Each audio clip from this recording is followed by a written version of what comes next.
Bagian A. Tujuan pembelajaran.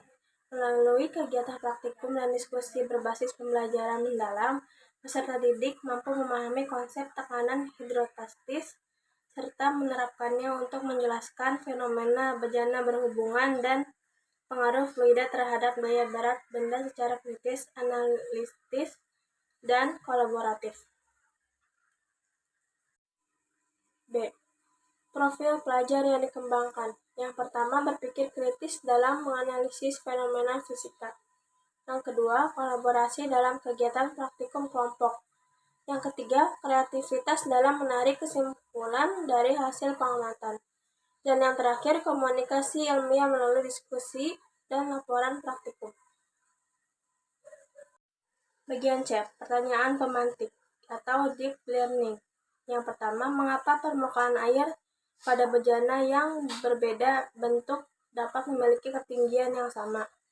Jawabannya, karena jika permukaan pada bejana datar atau rata, maka hal ini sangat berpengaruh pada volume air di dalam pipa. Alhasil, tinggi permukaan air sama rata walaupun berbeda bentuknya. Yang kedua, apakah berat benda akan berubah ketika berada di dalam fluida? Mengapa hal tersebut dapat terjadi? Jawabannya, ya. Berat benda akan berpengaruh dan akan terasa ringan ketika berada di dalam fluida. Hal ini terjadi ketika adanya gaya abung atau gaya angkat ke atas. Yang ketiga, bagaimana konsep tekanan hidrostatis berperan dalam kehidupan sehari-hari? Jawabannya, dalam kehidupan sehari-hari, konsep ini diterapkan pada desain bendungan yang tebal di dasar. Posisi infus yang lebih jauh lebih tinggi dari tubuh, menyelam, dan konstruksi. D. Praktikum 1. Bejana berhubungan. Tujuan praktikum: mengamati hubungan antara bentuk bejana dan tinggi permukaan fluida pada bejana berhubungan. Alat dan bahan: set bejana berhubungan atau selang transparan, air berwarna, gelas ukur atau wadah tambahan, dan penggaris. Langkah kerja: 1. Susun bejana berhubungan dengan bentuk berbeda, tinggi, pendek, dan lengkung. 2. Tuangkan air berwarna hingga mengisi seluruh bagian bejana. 3. Diamkan beberapa saat hingga permukaan air stabil. 4. Ukur tinggi permukaan air pada setiap bejana. 5. Ulangi langkah nomor 6 dan 7 dengan memiringkan posisi bejana. 6. Catat hasil pengamatan pada tabel. 7. Air dalam bejana masih seperti pengamatan pertama. 8. Kemudian teteskan kamasikiran sebanyak 2 pipet lain ke dalam salah satu bejana. 9. Catat tinggi cairan dalam masing-masing bejana. Tabel pengamatan posisi datar, yaitu ada bentuk bejana, tinggi permukaan, keterangan. Bentuk bejana itu pipa silinder besar, tinggi permukaannya 4,8 cm, keterangannya walaupun bentuk bejana beda, tinggi permukaan air sama rata. Yaitu ada pipa berkelok, tinggi permukaannya 4,8 cm, keterangannya walaupun bentuk beda tinggi permukaan air sama rata. Pipa bulat, tinggi permukaannya 4,8 cm, keterangannya walaupun bentuk bejana beda, tinggi permukaan air sama rata.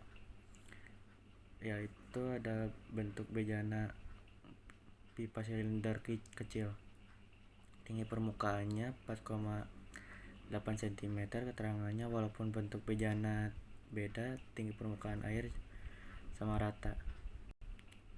Posisi miring 30 derajat.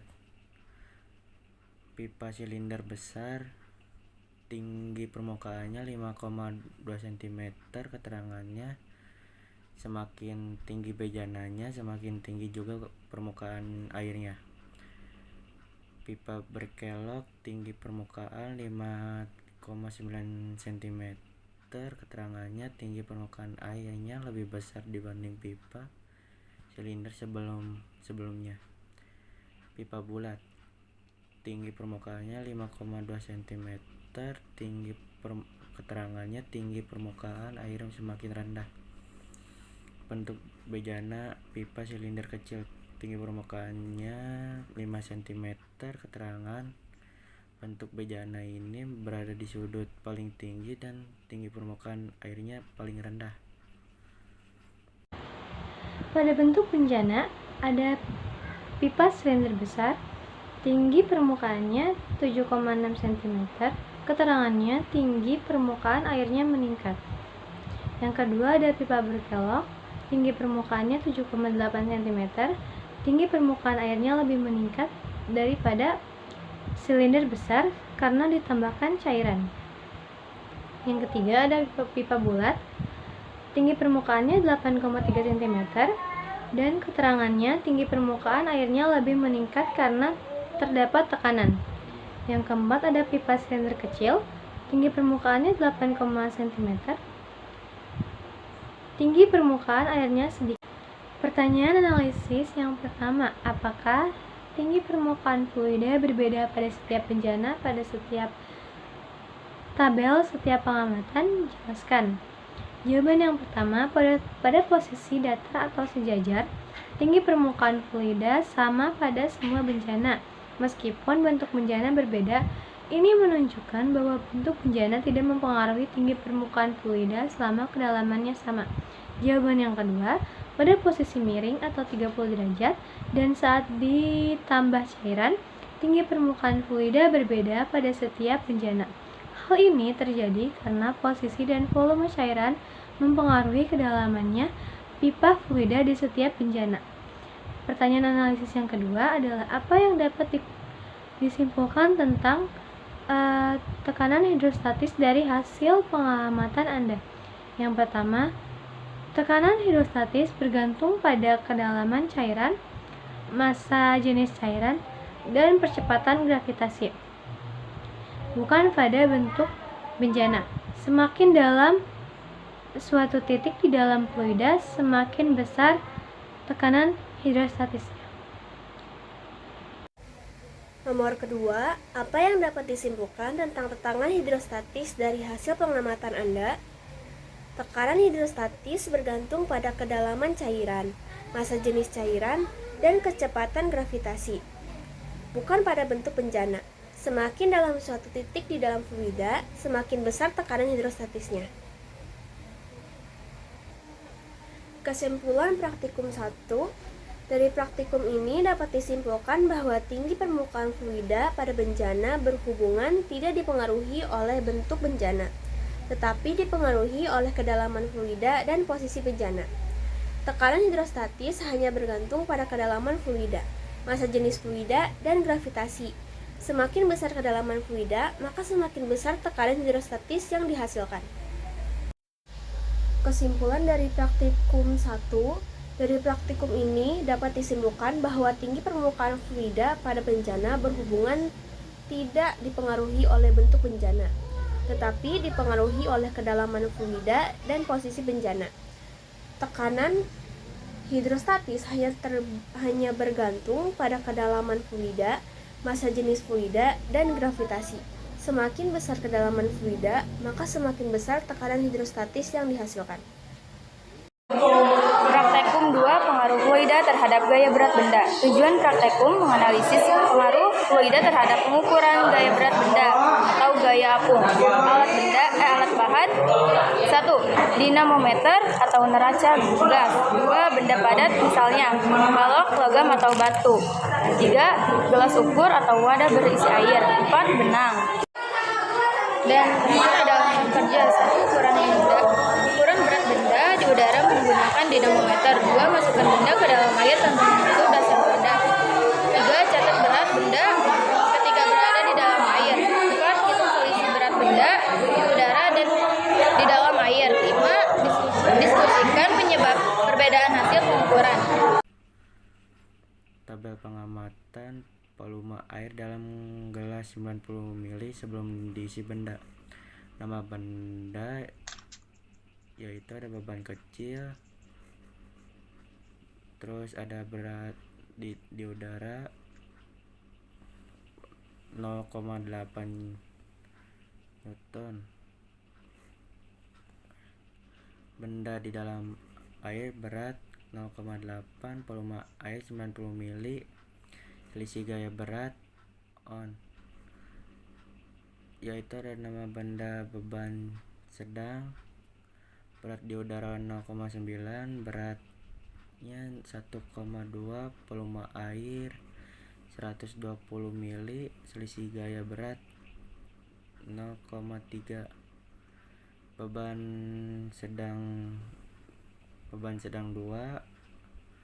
berat di udara 0,9, beratnya 1,6, volume air 150 mili, selisih gaya berat 0,6,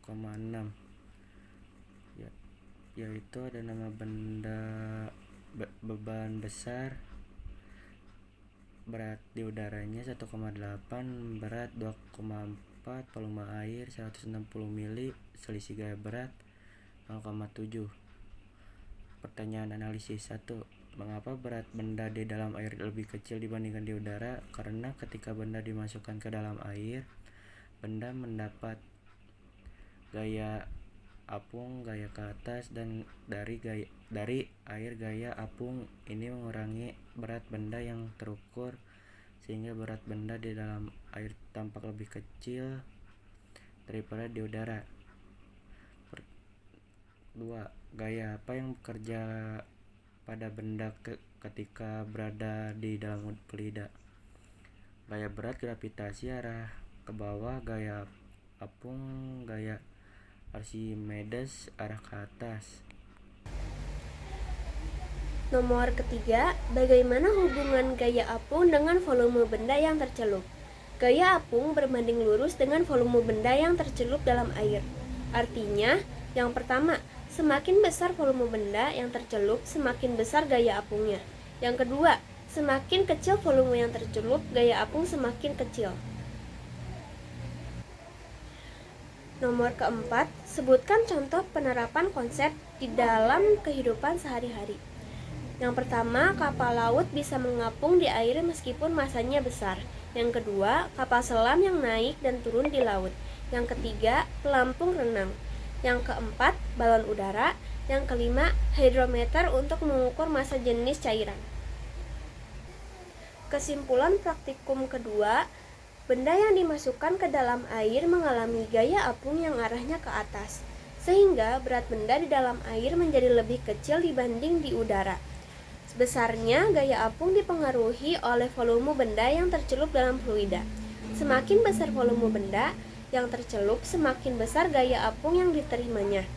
Prinsip ini disebut hukum Archimedes dan banyak digunakan dalam kehidupan sehari-hari seperti pada kapal, kapal selam, dan pelampung.